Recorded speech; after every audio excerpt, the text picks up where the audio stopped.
podcast. Yeah, the Steve Gunner podcast. You're tuned in to the Steve Gunner podcast. Get up, it's the Steve Gunner podcast.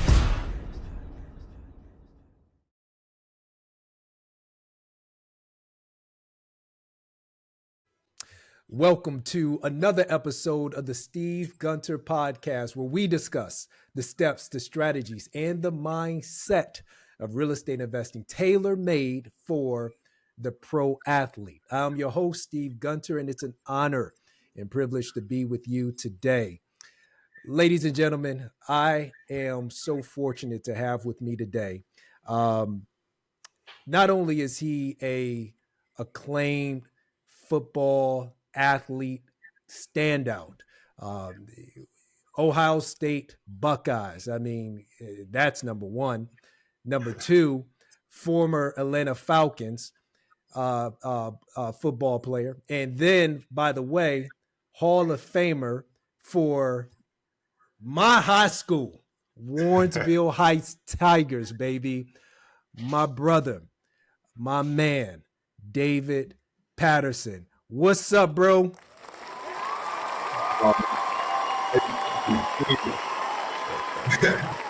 That gave me goosebumps, man. You know what? Hey, but Steve, the crazy thing is you've been speaking that kind of life into me since I was 13 or 14 years old, man. Right? Bro, you know what, man? When I was thinking back, I said, man, we've known each other for a long time. And, you know, it's been a minute since I've seen you in person. I think the last time I saw you, you were actually here in North Carolina. And we met up real quick, and you was here for a quick turnaround, and then you were back on a flight somewhere else. But man, it's always good to see you, my brother. It is, man. I'm just blessed, Steve. You know, man, when we get together, like anytime we do, no matter the successes we've had, and you have an amazing story as well. I just still see us as those two hungry kids, man. Like those kids that would like we sacrificed, man. You were always down to go to the field. You were always down to work, right? You're an older guy that I'm watching. You're always down to work. And Dave, man, you know something? Not to cut you off, because I want you to finish out your thought, but when I was. First of all, this is the first time I've done a night podcast. And so I said, you know what? My man got a lot of stuff going on this weekend and all next week, and we got to get this done today. So I need to make sure I get my butt back here and chat with him for a bit. But I got to thinking as I'm driving over here to the office, and I'm like, there was something in the air during that period of time, I feel like. I mean, because it wasn't just us two, Dave. There were others who were constantly at the field, working in the gym, doing everything that we could just to get ahead and get that edge, man. You know what I'm saying? I mean, do you feel like there's a difference when you and I were growing up compared to what you see today in some of the athletes, the younger generation? I do. But you know one thing you got to keep in mind about that time, Steve, and as we look back as like as older guys now are men, the average kid in our community that we were around was under tremendous adversity, right? Like if you just really think about the situations that like most of our friends had, like if you really think about it, you know, most of us people didn't have their fathers, right? Yep. Like it was like a lot of adversity. There were a lot of people's parents that had bouts with drugs or whatever. So these kids, like the kids that we went to school with, they were under tremendous adversity.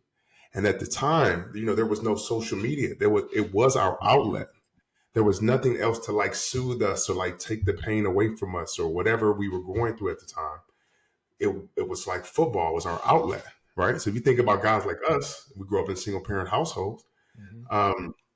There were like that time that like maybe you may spend with your kids or your daughter's going into real estate, you know, in the family business. We didn't have that. Nobody was doing that with us. So for the majority of the time we spent up at the field, and guys were hungry, right? There was nothing else. So I wouldn't say that. I think kids have access to more things, right? And they're exposed to more things. So like for us, we were exposed to like one lifestyle, or sports to get out of this lifestyle. I'm not saying that it was a bad lifestyle. It was just that we didn't have the exposure to things kids have now. So I think today's kid, they have more options. They don't feel like this is my only way. So that's why I think when we look back on those kids, it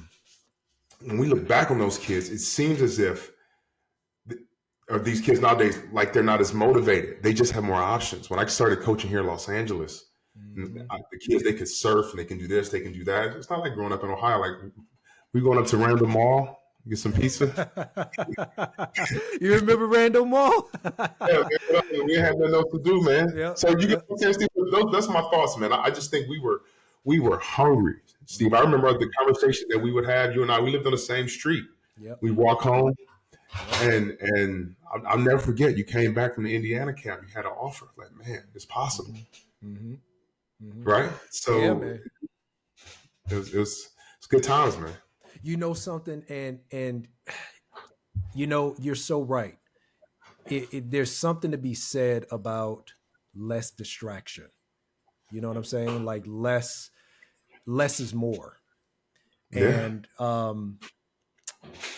you're so right, because when we were growing up, man, what we had was just each other. Literally. Yeah. I mean, you go outside and you had your friends, and that's all you had. And so we didn't have this, bro. You know what I mean? Yeah. And I used to, and I had a car. Do you remember the Dodge Shadow I had? Yeah. I had like this little Dodge Shadow, man, and we used to like pile up into that car. And so I don't know how many times you've been in that car, Dave, but I know I've had a fair amount of the football team in that little bitty car, and we would ride up to the field and just, you know, get after it, man. Do 7-on-7, do drills, do whatever we needed to do to get ourselves prepared for that season. And to that point, I got a question for you, bro. Yeah. My senior year, all right, not your senior year, but my senior year, who was the best player on the team, would you say? Me.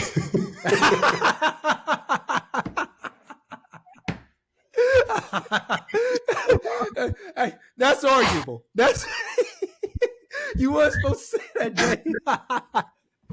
Look, bro.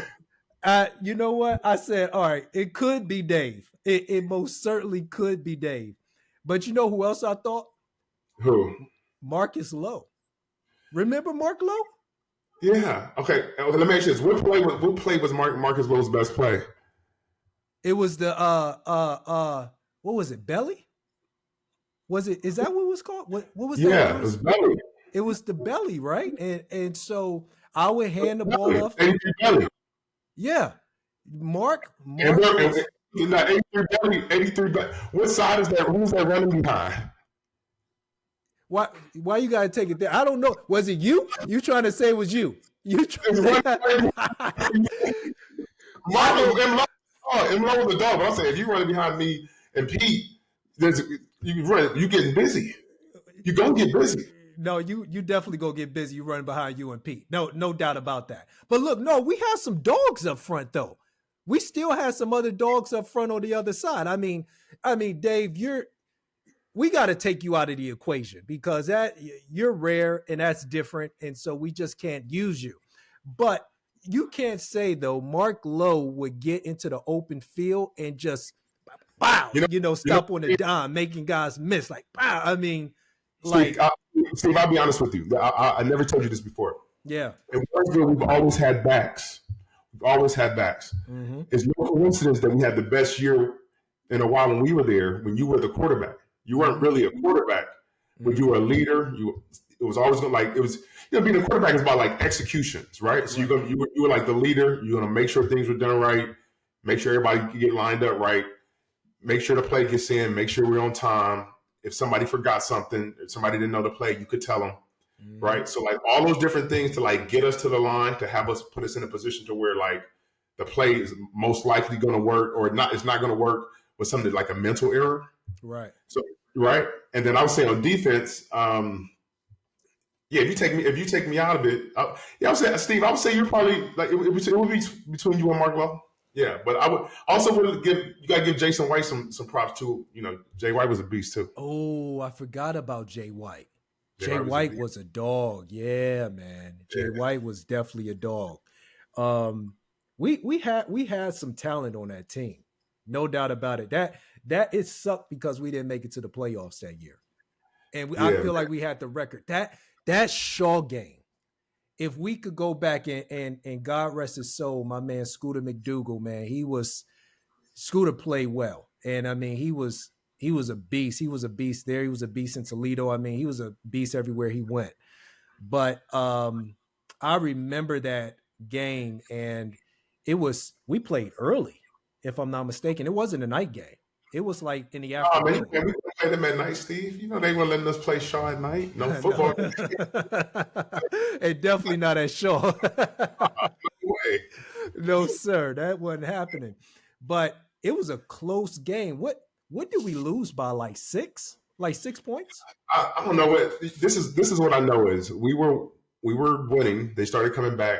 I hit the quarterback, and as I'm pulling down, he tosses it to Scooter, and he scores. Yeah. We get the ball. We weren't really throwing it. It was really muddy, and we're driving, and we're really running just me, Imlo, like belly between me and Pete. Yeah. And then we get down the field, and it's like they stop, and it's 4th down, and Thorpe calls a 9-29 sweep, and I say, Ricky, if it's not there, cut it up. But it was there, and he cut it up. But Thorpe would have always said he should have just called waggle keep and let you keep it. Yeah, exactly. Let me keep it. You should have kept it. Yeah, I should have kept it and just take it to the house, baby. That's what I do. Yeah.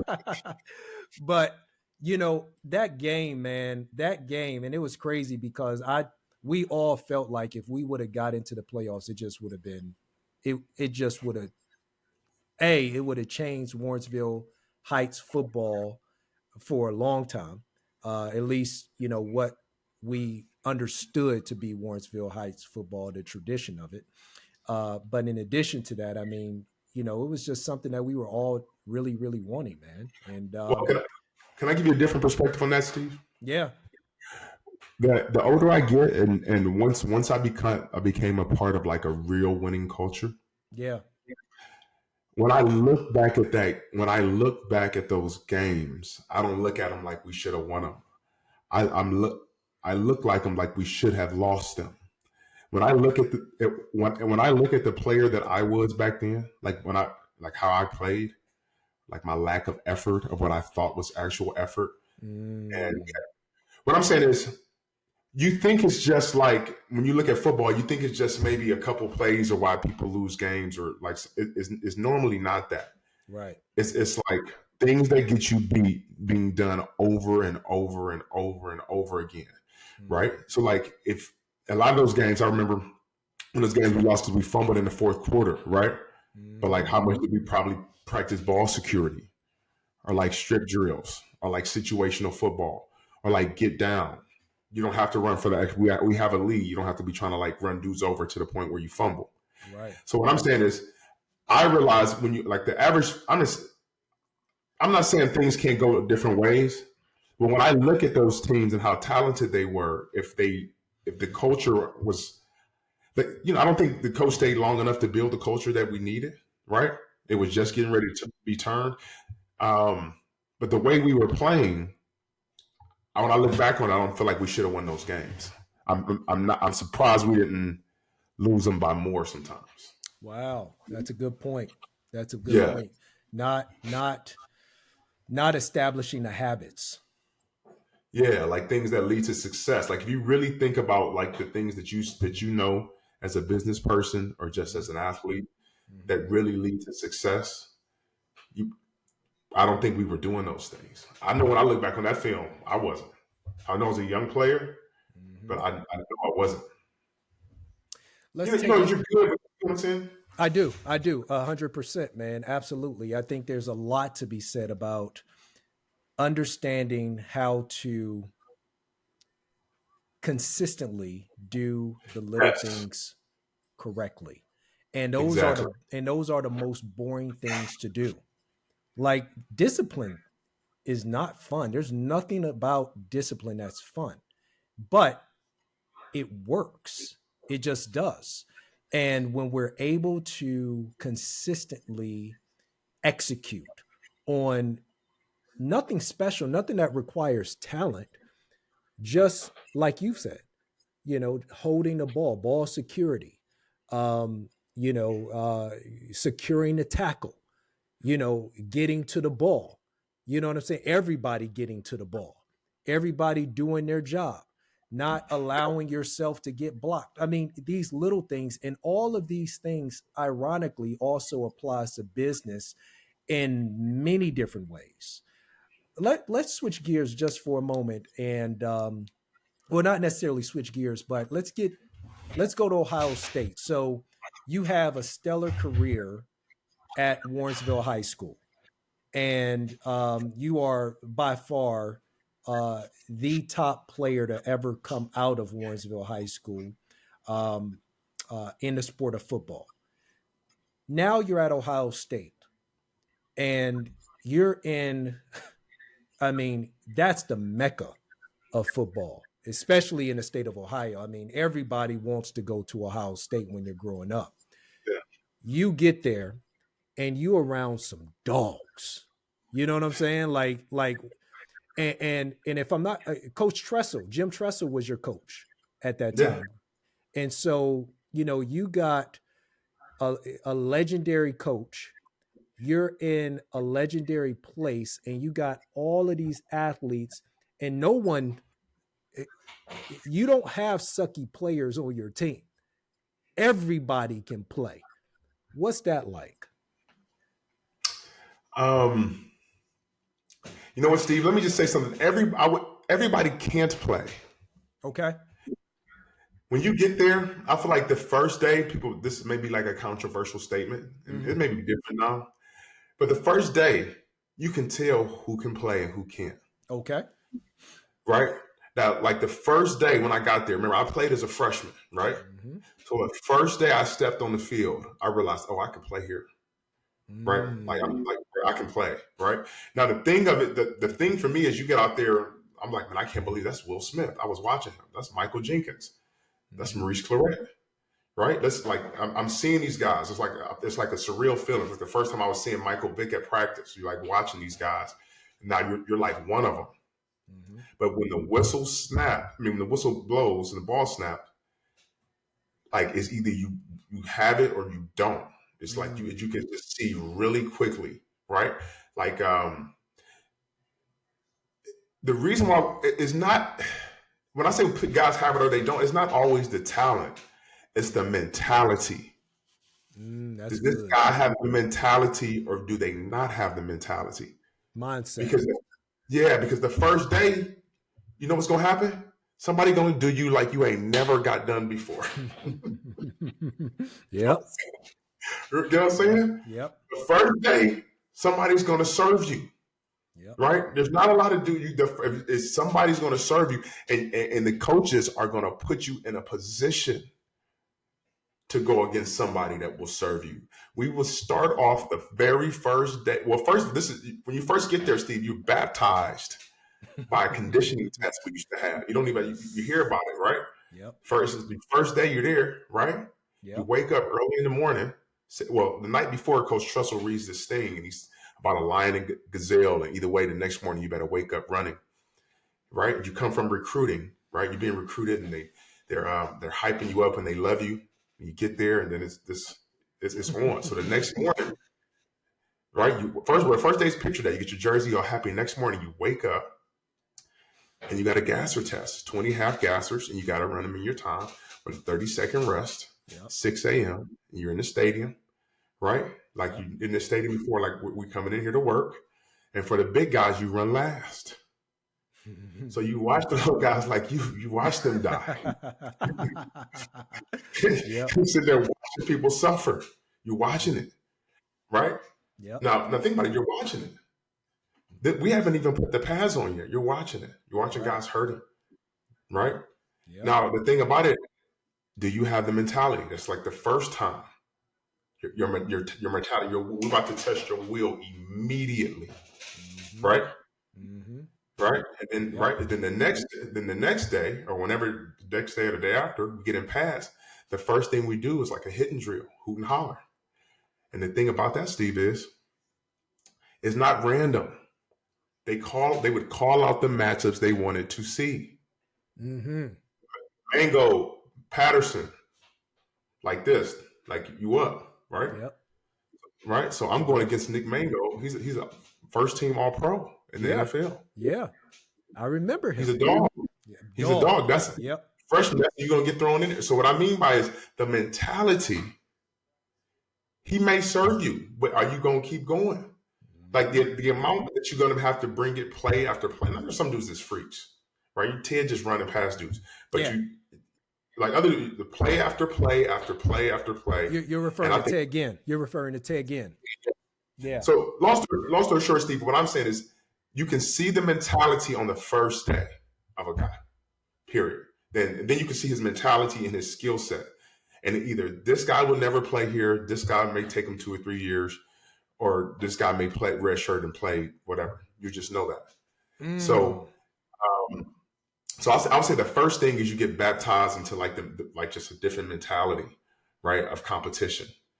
And everything you do is tracked. Everything you do is filmed, right? So when you're coming from a program like we came from, you're not used to that. You're not used to every rep you take at practice is filmed, right? So it's ultimate accountability. That eye in the sky. Eye in the sky, man.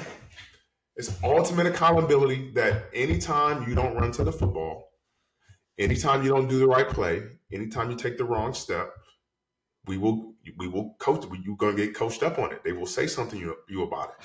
The average person. So think about it, right? So now I'm already like this. They're going to run me till I throw up, right? They're going to run the crap out of you, right? Then the level of competition is high. Then the scrutiny is really high. And after that, you got to go and you come from maybe an inner city school, and you got to go to school. Yep. Right. Yep. Yeah. So the idea, yeah. Let's. So you're hitting on something. And you keep talking about it. The mindset, the mentality, the mindset, the mentality. You get into that environment, and now you are in the midst of a group of people who some have it, some don't, but you already are aware that you need to have it if you're going to be competitive on this level. Talk about how that also translates. Forget about business, just in life for you. What does that look like? Because that's not something necessarily that you can turn on and turn off. Am I correct when I say that? I mean, you either have it or you don't. Or would you say you can develop it? So that's a great question, Steve. This is the great thing about adverse things. If you go through adverse things, your perspective on those adverse things can determine your mentality, right? So if you look at adversity as negative, then you will always view yourself as negative. If you view your adversity as positive things that you've overcome, your ability to look back over that will translate into confidence of which your future self is more likely to accomplish. That makes sense, right? So in the business world, if I have a sale that I'm trying to close or a deal that I'm trying to close, that's like you told me earlier, you were working on a deal that was taking a lot of effort and energy. you know that things that, based on your previous experience, things that take a lot of effort, energy, scrutiny, details will lead to success if you stick with it. Versus when you beat those things that take going through a bunch of no's to get a yes, or losing to get a win, and just keep going up. That's the whole thing. Like, you can lose a rep in football, you just keep going back up. I may lost against Nick Mangold every time, but I'm gonna keep going back up there. Yep. And I think that's the same thing in business. When you have a deal, or you have a relationship, or you have something that you're trying to do, it's not always going to be something where the yes comes first. And when I think we get used to that mentality to translate it to business, now of course you have to be able to make it. All comes down to decision making and how to read things. But like, people would see you, Steve, and they would think like, oh, maybe he's closed every deal he's done, right?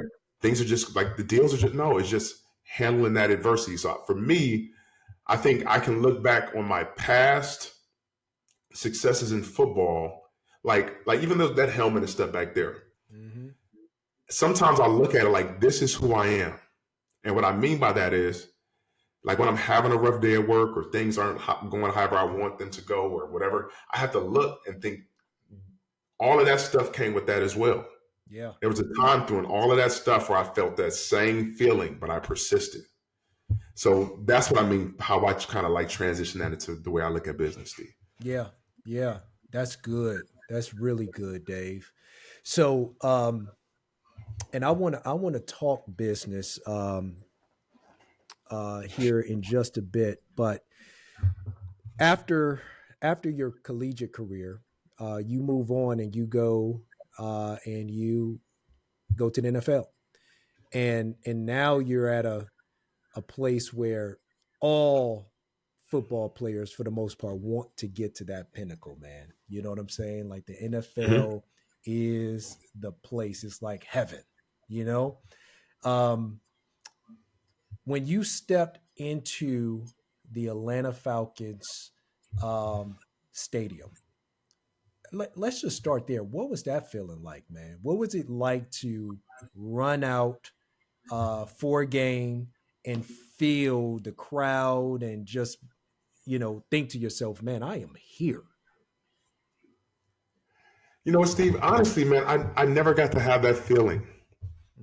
So I don't know if you know the story, Steve. When I got injured, so I tore my knee my senior year at Ohio State, and back then it was like harder to get a red shirt.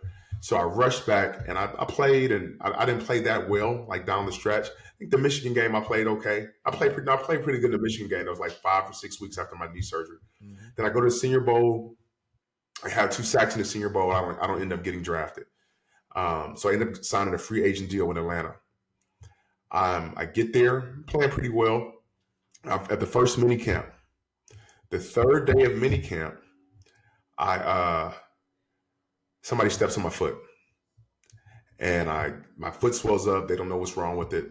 Long story short, I have a Liz frame fracture. It was like a really, really bad foot injury. My third day. I don't think we talked about this, Dave. Yeah, I don't think we talked about this before. Yeah. My third day into this dream I've had my whole life. So I had this dream my whole life. Then my third day, career-ending injury. I tried to come back, but I just wasn't the same. But can I tell you what I did feel? Even so that I was on injury reserve, and I came, and I was trying to come back. So my second year, I was on the team. I was going through practices, like mini camps. What I always tell about the NFL to people, there's nothing that you can love under any circumstances. That's the whole thing people don't understand about like business or jobs or careers, or like from college to high school. The reason why people's mentality is different sometimes is because I like football, but I don't like it. I might not like it under the condition of I got to really get hit in my mouth today. Right. Or like when I'm the biggest kid, I like playing under that condition. I don't like playing when everybody's just as big as me. Right. So that's what you run into. I think in the NFL, when I got to the NFL, Steve, you know the thing that I didn't like? I didn't like that my livelihood was based on my ability to play a sport. Mm-hmm. Right. So even if I was coming back, the thought process with me is just like, man, injuries are that easy to get. Coaches change. I'm seeing all of this stuff. In my rookie year, Bobby Petrino was our coach. He just like walked off the team. So I'm seeing like, I don't know if I want my livelihood based on strictly on other people's decisions. Mm-hmm. So when I got to the NFL, it was great to get there and to be in the locker room with like Lawyer Malloy and those guys and have those relationships with those guys. But I always felt different than them, Steve. Mm-hmm. I always felt that I loved football, but I didn't love it under that condition. I see. And so it's perhaps one of the reasons why you also took the approach that you did to begin getting into business and really building something for yourself outside of the sport. Am I right when I say that? It is, man. It is. I think I remember, like Steve, you and I were talking. We would talk about different things, and I would always think I wanted to get into some kind of business. Mm-hmm. But it goes back to what we spoke about before. We didn't have a lot of exposure to different businesses, right? So the things that you choose might be limited. But one thing that I did have, and this has been helped me throughout my business career, is my ability to leverage the resources around me. If I have people around me in business that have been successful and that are willing to teach me and willing to invest time in me or pass anything to me, it's been the most valuable thing that I've ever had. Mm-hmm. I think people underestimate in business. They think it's your idea. It's people that will give you the game. My first job my first real job I ever really had, I owned my own State Farm agency in California. I'm from Ohio. Mm-hmm. I would not have gotten that opportunity if it wasn't for a guy named D. Miller, Ohio State wide receiver, great, and a big homie to me. Mm-hmm. I knew he was a State Farm agent. I asked him, can I go by his office and like learn and whatever? And he just let me come by. He didn't even really know me like that. Right. Just poured into me. It was like, man, this is what I did. This is how I set mine up. Boom, boom, boom, whatever. So when I went to speak with the people to get the agency and I went to set it up, I was set up to be successful. So I think for me, my transition from sports to business has been about and will always be about seeking information from others. Man, that is so powerful. And it's funny because I was just having this conversation with a guy on the pod not even a couple of weeks ago. I had this same conversation with a couple of people for the past few weeks, just the power of relationships and why that is so important. I want to talk about something that you and I were discussing offline a couple of days ago, if you can remember. And that was, you were talking about how important it was for you when you were at the NFL Combine and just kind of going through that process of transitioning to the NFL, and you got all of these people who are trying to be in your corner and you don't know any of these people and they're trying to talk to you about, investing your money here, there, whatever the circumstances may be. And you were like, you know what? What I really need is a strong referral. Talk about that for a moment, because that was so powerful. And I want you to kind of give some context to it, if you don't mind. Yeah, that's great, Steve. So basically what I was saying that I noticed, like when I was going through the combine, they had a couple segments. They had like some investment people come in and speak with us about investing. And I noticed that they're like the restaurant that's right there by the combine. There was like a lot of kind of like business people in there. And then I saw they were like the same people that were talking to us about investing. And I remember I was asking them a lot of questions, right? I was asking them questions because I've always been a person, if I don't understand, I'll ask a question. You ask a lot of questions, Dave. I do. and they seem to get frustrated with me asking questions. And then I realized when you when you are in that position to where you don't have that background, like we were talking about, I used to have like a Series 6 and 63 licenses to sell financial securities and all that stuff. But when I was at that age, I didn't know anything about money. I didn't know anything about securities. You don't know. You can't know. I mean, it's not possible. You don't know. So the thing that I thought of, since I don't know, and I don't know these people, I don't speak their language.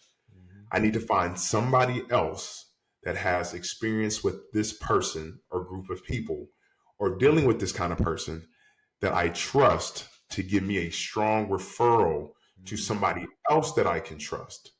Because the thing about it is, anytime you get into something like that you're not well versed in, especially when it comes to business, it's not that people will just people always think, oh man, somebody's going to try to rob me and take advantage of me.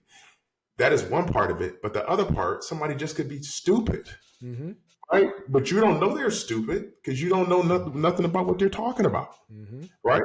So the thing is, for me, I will go through it. If I'm trying to find something or help with something, I would go through a chain. There's people I would start to call till I find someone that can give me a strong referral.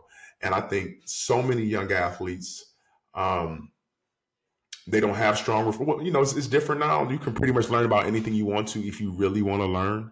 Yeah. But some young athletes or some people, they may not want to learn. And when you entrust things that really are important to people, you have to make sure that you trust them. How powerful has your network been in building your business career over the past several years? It's my network is my net worth. It's more powerful than any idea that I have, any product that I can sell. I watched an interview when it was Keith Sweat. No, I take it back. It was Teddy Riley. Teddy Riley was in the Breakfast Club. Okay. And he said something that just was profound to me about why I value relationships over money. He talks about a time where Teddy Riley, like he's a big producer, talked about this time when he was flat broke. He went flat broke. And then his friend, Keith Sweat, signs a record deal and says, I want him to be my producer. Immediately puts him back in the game. He put him back in the game faster than he could have put himself back in the game, right? You understand what I mean by that, Steve? It makes perfect sense, yeah. Because this is what I know is that people think that we don't have a lot of time, right?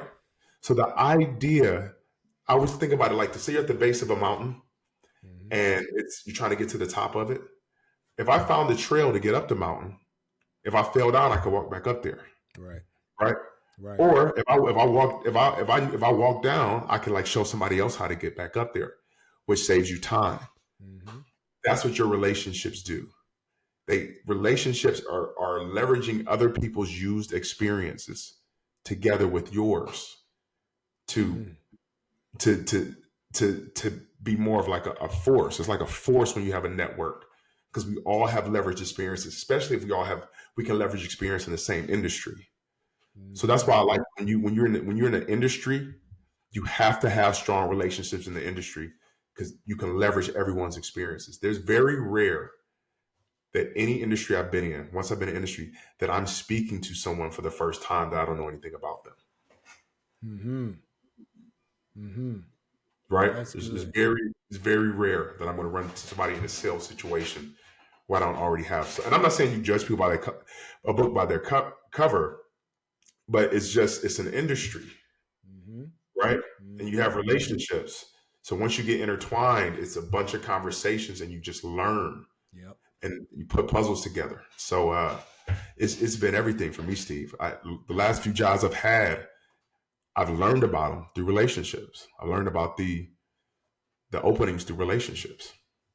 In your career, I would imagine also one of the things you've had to do is build out a team of people, people that you can trust, people that you know that they have the expertise to get things done. How do you go about building out a team for yourself when it's when you're taking on, either it's an investment opportunity or a business opportunity? What does that look like for you? I like people that are good at the things. This is one thing I learned at Ohio State. I like people that are good at the things that don't take talent, right? It doesn't take talent to be prepared. It doesn't take talent to give effort. There's a variety of things that don't take talent. Yeah. So those are things that I look for first, over any skill set that you may have. I think that's number one. For me, number two is communication, right? People that are okay with communicating. And I don't mean like micromanaging, just a very open line of communication. Because Steve, I always say, if there's a void in communication, negativity will fill it. Right. I like that. Yeah. Man. So if you're not able to be in like strong communication with people, most likely things just in a business setting won't go well. Yeah. And then I think the other thing is Ray Dalio wrote a book called Principles, and it talks about principles to life and principles to business. And one of the things he speaks about in there is radical transparency. Mm-hmm. The idea that if I'm in a business setting with you, we should be able to be transparent with each other. Number one, that builds trust, but also it means you have to have thick skin, like not in like a negative way, but the communication needs to be where we can communicate. Then the next part of that is like your skill set. Now it's hard to find all of these things in somebody, right? Mm-hmm.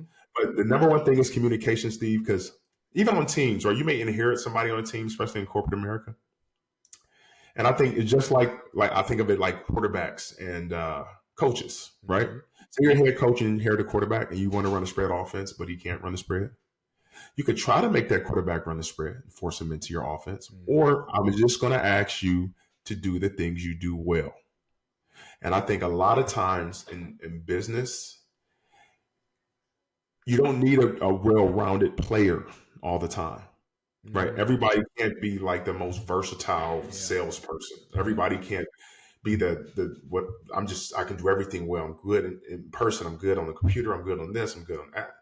It's very hard to find that. So my thing is, if I have somebody that does one or two things well, right? Like you could throw a short ball or whatever, or you could run this play. That's what I'm going to ask you to do at a high level, at a high clip. And then every so often I'll ask you to do other things, but then I'll have to like coach you around it. Because my thing is, if I'm asking you to do things that you're inefficient at, mm-hmm. if I'm building a team underneath me, if I'm asking you to do things that you're inefficient at, you're going to just create more work for me or for us, mm-hmm. because it's not something you're good at. It's like I'm asking you to throw deep balls, you're going to throw picks. You can't throw. Right. So when I look to build out a team, I look to people that can communicate, that care about others, that have the mentality. My light keeps going off. No worries, Steve. But you get where I'm going with that. So those are the things I built out. So everybody doesn't have to have the same skill set. Yeah. But the communication is key. Yeah. I like that. What I found in business over the years is that it's really important to be focused, and not focus on too many things, but rather just a few things. There are a few things that move the needle in business. And heck, I mean, even if we were to take it into the world of real estate investing, and let's just say we're dealing with rental houses. All your rental houses aren't going to be great. You know what I'm saying? You're going to have a couple, and then the others are going to, you're probably going to break even on a few. You're probably going to be losing money on some. You know what I'm saying? There's always that law of the vital few. In your career, what have you found to be your vital few things that you have to be laser focused on in order to, move that needle forward? What has that looked like for you? That's a great thing. Great question, Steve. The first thing that comes to mind when I say laser focus, when I think about like focus, would be I would say like, you know how like in sales, Mm-hmm. I look at it like dating. And one of the things that I learned in dating, like who likes you, right? Yep. And what I mean by that is going deeper with your current relationships and making sure you're focused on people that are really trying to do business with you. That's good. You know what I mean? Because there's a lot of times you see like, well, this person has this much business that I can win over here. But the truth is, it's so many other reasons why you may not get that business or get that time, and you could be chasing. Mm-hmm. But it's always easier to maintain business that you have or grow business that you already have. So my laser focus is going deep with the people that I work with, right? And then deepening that relationship to a partnership. If the relationship's not a partnership, then we need to continue to go deeper. So I want to be Oh, laser focused. say that again, Dave. So say that part one more time, please. That's real rich. Go ahead. If What I said is, if if the a relationship is relationship is not, not a partnership, if the relationship is not a partnership, then that means I need to go deeper. I'm still in that one, man. Yeah, I'm definitely still in that one. Okay, I'm sorry, I cut you off. Yo, no. So I would just say, Steve, that's my area of focus Yep. when I speak to customers or I speak to people. Um, yeah, man. That's the whole thing about I think about being in business and that if you're people facing, if you love people, the relationships will come naturally, right? And if you do right by people, if you do what you say you're going to do, if you're genuine with people, and people, the average person likes who likes them as well, Mm-hmm. right? Mm-hmm. It's I think we always overcomplicate things in business, right? The number one thing, people want to make money, but the number one thing is people want to do business with people that they want to do business with. I was just having this conversation with a good friend of mine earlier today, and we were talking about how important it is to be relational and to lead from that standpoint, to lean into that. And I think I shared this with you as well. I remember a time in my career when I felt I was very transactional, and oftentimes I was always focused on new business, bringing in somebody new, transactional, just trying to get the transaction. And then after the transaction was over, I didn't lean into that relationship. Heck, even during the transaction, I wouldn't lean into the relationship, not like I could have. And these days, it's quite different. My relationships are obviously quite rich, far better than what they were in previous years. But we were talking about that and how exactly what you said, how much easier it is to cultivate even new business simply by focusing on the relationships that you already have in place. Yeah. Well, can I tell you one thing why that is, Steve? Yeah. As a young man, Yeah. because it comes with confidence. Because as a young man, you still think the reason you're getting the sale is because of the company, Mm-hmm. Yep.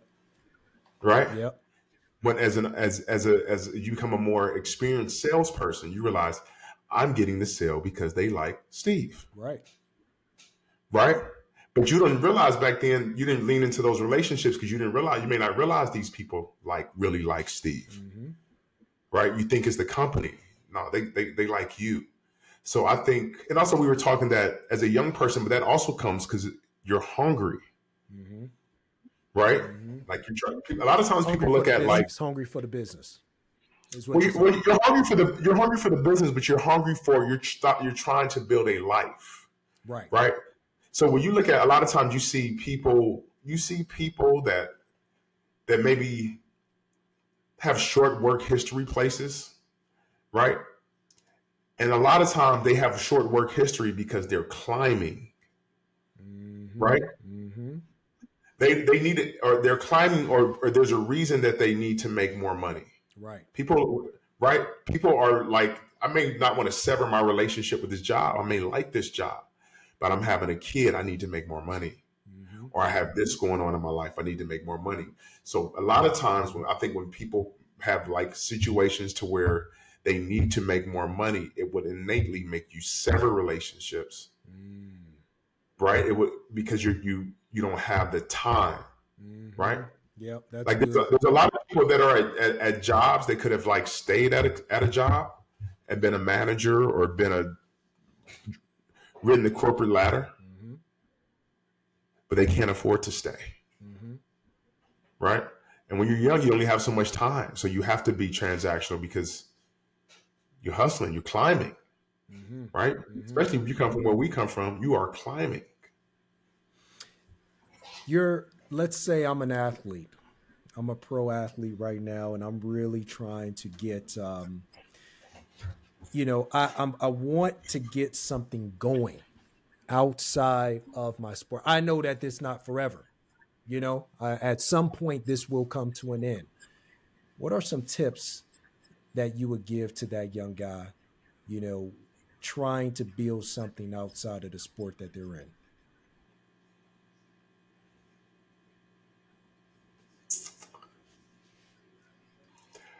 I would say knowledge is always the key, right?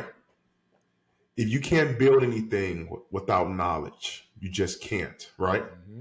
But to get knowledge that you don't have, you need to have a source for that knowledge. So for those young people, there's a couple of things. If you want to build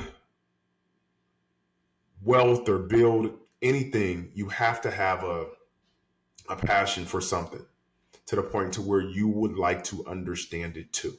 Mm-hmm. So I would say whatever they're doing and whoever they're working with. I give you a prime example. I had a doctor that I'm working with recently. I had never worked with this doctor before. He's a really great guy, and we did a case, and it was like I'm in medical device sales, and I did a case with this guy, and the case went great. But I'm newer in like with this kind of procedure, so I'm watching him. And after I asked the doctor, like, would you mind just breaking this down for me? What you were thinking? He just drew out the whole thing for me. He just drew it out on like a whiteboard, Mm-hmm.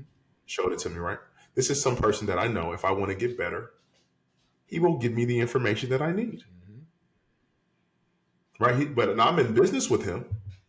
Right, I work with him. I help him. Right, I'm his rep for said product. Mm-hmm. Right, but the fact that he's willing to answer my questions is more valuable than any product I could provide him or any money I can get from selling him a product. Because that knowledge that he's given me is going to help me have other conversations with other people about a said thing in a better way.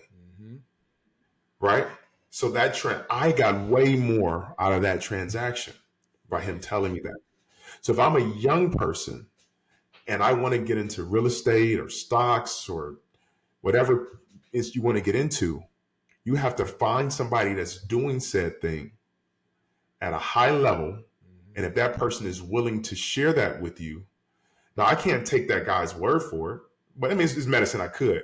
But what I'm saying is I have enough base knowledge to when he's even explaining it to me, I can understand what he's talking about. Do you understand what I'm saying with that, Steve? Yeah, that's good. So like I've educated myself to the point, I'm not a guru like him. He spent his whole life doing medicine. Right? I know my product, I know my disease state that I'm helping with. Right? But my ability to have a conversation with him, I have to have a base level of knowledge, or what he told me would have meant nothing. Mm-hmm. So if it were me, I would find somebody that I can learn from, but I will also educate myself to where the conversation is based on that person asking questions. Mm-hmm. To that point, I want to cut you off just for a moment because, David, as long as I've known you, you've always been a person who asks questions. That's just really a part of who you are. And there's something to be said about asking, questions and asking the right questions. some people don't know what the right questions are to ask. Um, how do I start to, I'm interested in whatever I want to pursue. Um, where would you start in order to make yourself more knowledgeable before you get to that source? Because you don't want to waste somebody's time either. Yeah. And just kind of show up and say, can I meet with you?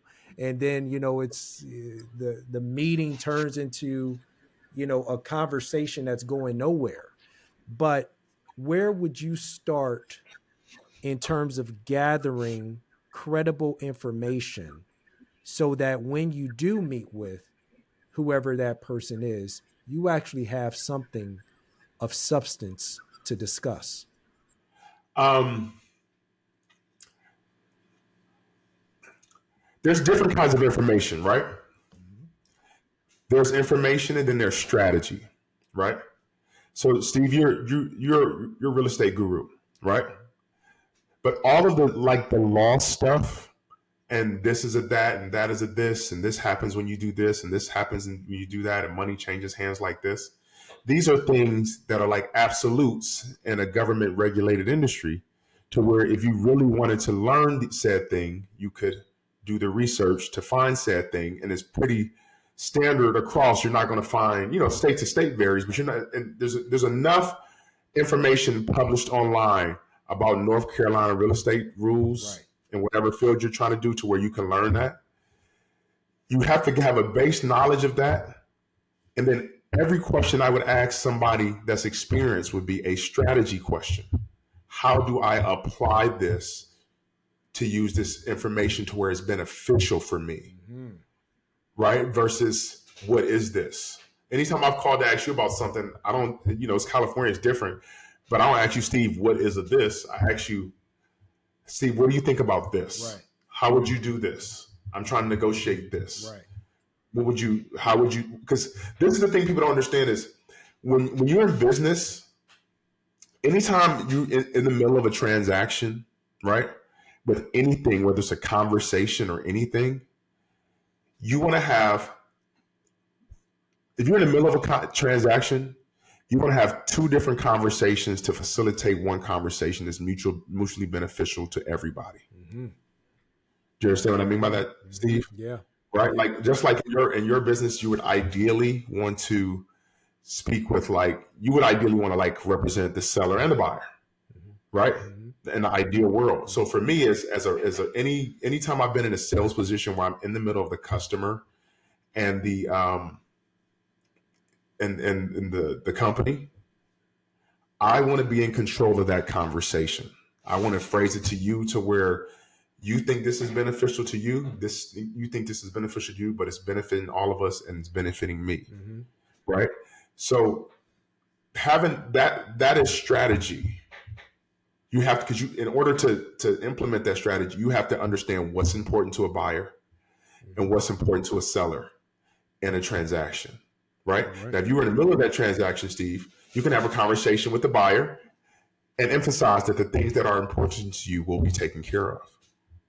And if you're on the other side of the seller, you can emphasize these things that are important to you will be taken care of, but they will all be taken care of in a way to where Steve Gunter is represented at best because he's facilitating that transaction. Mm-hmm. That's good. Does that make sense? That's good. That's really good. Dave, man, that is, I got to be honest with you, man. I didn't expect that response. That's a good one. To essentially look for or ask questions that are strategy based, not that are based on what is this, what is that, from a definition standpoint, so to speak. But I like that. That's good.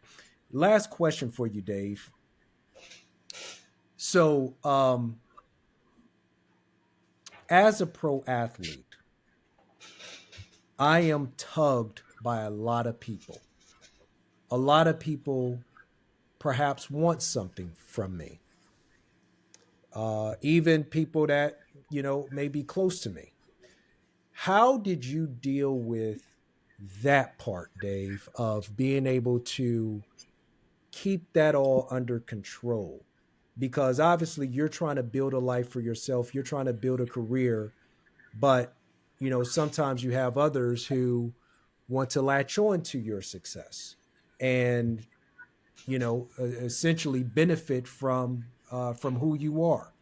How did you deal with that, or how do you deal with that? Steve, anything with like stuff like that, it goes back to like our initial thing we talked about.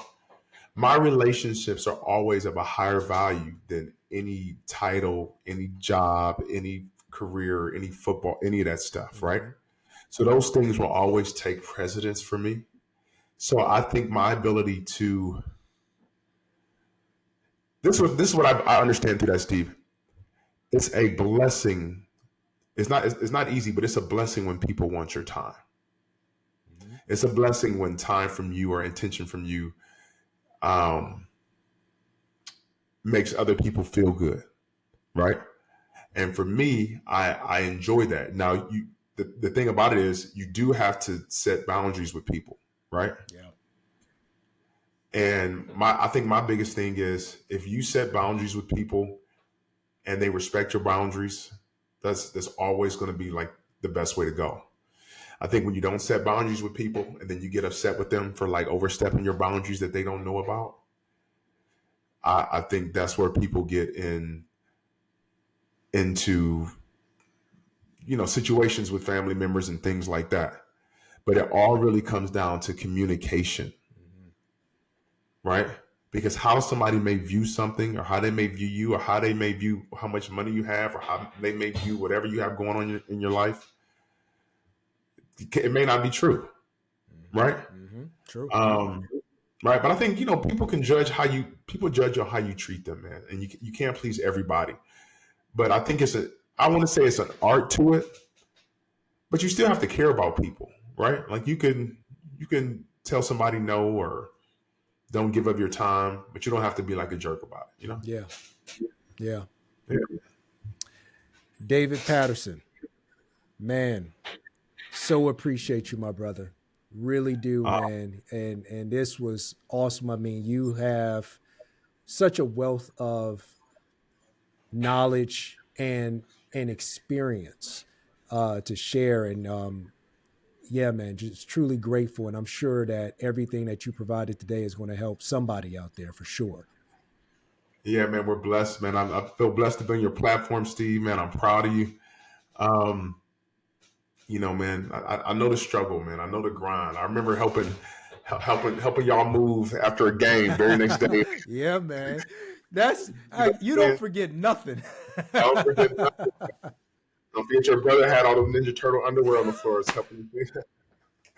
But yeah, man, Steve, man, I'm proud of you, bro. Keep going. And, this platform is only going to grow and grow, man. So, I'm proud of you, bro.